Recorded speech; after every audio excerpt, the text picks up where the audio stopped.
Okay, the blade tracking is really something you want to do outside, and you want to bring the helicopter up into a nice hover.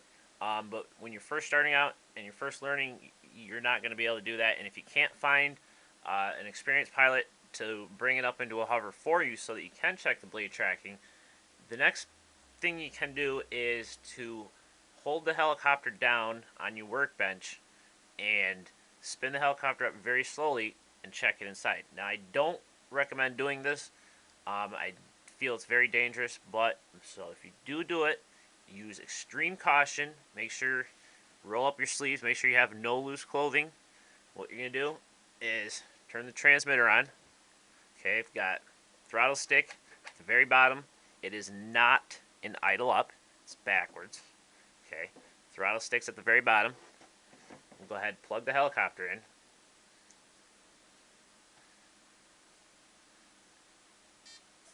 And it's going to do its little beeping. So, again, the blade tracking is making sure that both blades are spinning at the same height. And that's why you can see I've got the one painted black, is that way I can tell which blade is which when they're spinning around. So what I'm going to do is I'm going to spin it up very slowly while holding it down very firmly. And I'm just going to spin it up just enough to see if my blades are spinning at the same height. So, there we go.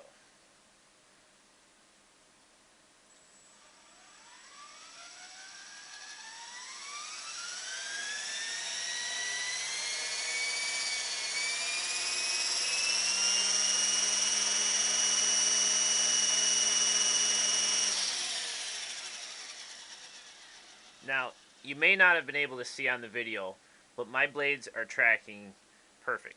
Now, if they weren't, what I would do is, first I'm going to unplug my helicopter. Alright, first what I would do is I'd find the blade that was going too low, it was tracking low, and I would adjust the long link, the same link I used to adjust the pitch, and I would turn it, like if it was spinning low, I'd want to increase the pitch on it. So what I would do is I would lengthen this rod. It's going to push up on this, push down on this, and increase the pitch on the main blade. So I would turn that one turn, put it back on, spin the helicopter back up, check to see if that blade's still riding low. If it is, at most I would turn it, the length one more time. And if it was still riding low, then I would adjust the blade that was riding high. I would adjust that down. Now, if you have a good set of blades, they should track fine once you make sure they both have 0 degrees pitch. Now, the ESky blades, sometimes you have to do a lot of playing around to get these things to track nice. But that is a characteristic of the blade. So just be aware of that. But now I'm going to go ahead and go through some of the setup tips for the tail servo and the gyro. Okay, tail setup. Now, in the beginning, tail setup can seem kind of difficult, but it's really not. But in this video, I'm just going to go over some of the basic operations and adjustments now. In my next video, I'm actually going to go over, cover installing and setting up the gyro and the tail servo, because I'm actually going to be replacing it in my next video. But for this video, just some basics. Now on your transmitter, you have this knob up here. This is the gain knob. This affects the gain for the gyro, and this is your head holding and rate mode switch. You're pretty much always going to be in head holding mode. You're almost never flying rate mode. So you really don't ever worry about, flying with it down. Just always keep it up. It's really just going to make your life easier.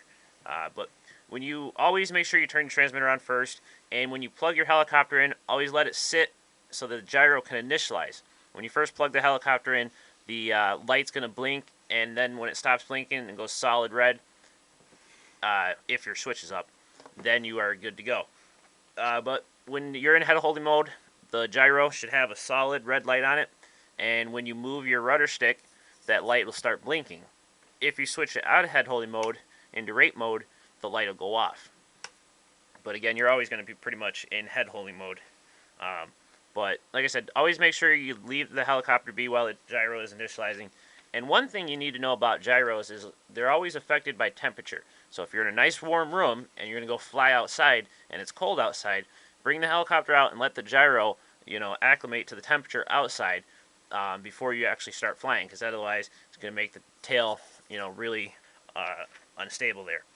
So now when you get these things brand new, they tell you in the booklet that the gyros come pre-adjusted from the factory and that you won't need to do any adjustments to them. But there's just a couple things you do want to check. And first thing, just make sure that the gyro itself, or that the tail servo itself, is moving in the right direction. So when you go left rudder stick, your tail servo arm should go to the right, and vice versa. Alright. Next thing you want to do is just make sure that the gyro itself is operating in the right direction. Now, mine, the wires come out the side here, the switch is on the other side, it's set to normal, but also I know that when I pull the tail towards me, when I jerk it towards me, that the tail pitch slider, or the tail servo arm, sorry, will jerk towards the back. I don't think you can see that on the video, but it's real easy to know if your gyro is reversed or not, and it's real simple to fix later. But after I check those two things, I do want to check that my servo limits aren't too far. Now on top here, you'll see a little limit dial. Now what that's for is that when you go full left and full right, you want to make sure that the servo and the linkage and everything isn't, you don't want the servo trying to push the linkage too far and having it bind up. So if when you go full left and full right, if you notice that the linkage is binding up anywhere, then you would turn that little limit dial down. But if you find that you're not getting full throw, if it's not going to the full ends of where it should, then you could increase the limit. And then you also want to make sure that when your tail servo arm is at 90 degrees to your servo, that you also have no pitch on your tail blades here. Your tail pitch slider should be in the middle there. Okay, so at this point I would take it outside and just check a couple more things. When I start to take off, I would want to check to see if for some reason the helicopter spins around uncontrollably. Chances are the gyro needs to be reversed. If for some reason when you're spinning it up and you're holding left rudder stick and it just won't hold, and no matter what you do and you know that your tail servo is moving in the right direction and you know that your gyro's not backwards, what might be happening is your tail belt might be loose, and if your belt is loose, your tail blades won't spin as fast as they should. So just check for that. But other than that, what I would do is when I start spinning it up, when the helicopter starts spinning up, if for some reason the tail of the helicopter is vibrating, if it's wagging back and forth like that, what you want to do is you'd use the gain adjustment knob up here and either increase or decrease it until you get the tail to stop wagging like that. And once you got it so that it's a nice solid tail, then the only thing really you have to do after that is just kind of pay attention to if you have to hold left rudder stick or right rudder stick to keep the tail pointed at you. If you find that the tail drifts to the side a lot, so you're constantly having to compensate for that, try using your trim tab to adjust so that you can get your tail to stop moving to the side. Once you get it to stop moving to the side, land, and what you're going to actually need to do is you're going to move your tail servo either forwards or backwards up and down the boom so that way you can get rid of having to use the trim. Because one of the things I forgot to mention earlier was when you are in head holding mode and you move your trim from the center, the light on the gyro is going to start blinking. It's only solid red when it's in the center because they don't want you to have to use your trim tabs, really. So, but really that's about the end of it.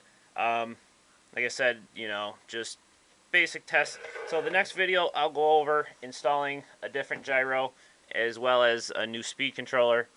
So look for that. That'll be up here a little bit later. So I hope you enjoyed this. Hope it was helpful for you. And look forward to my other videos.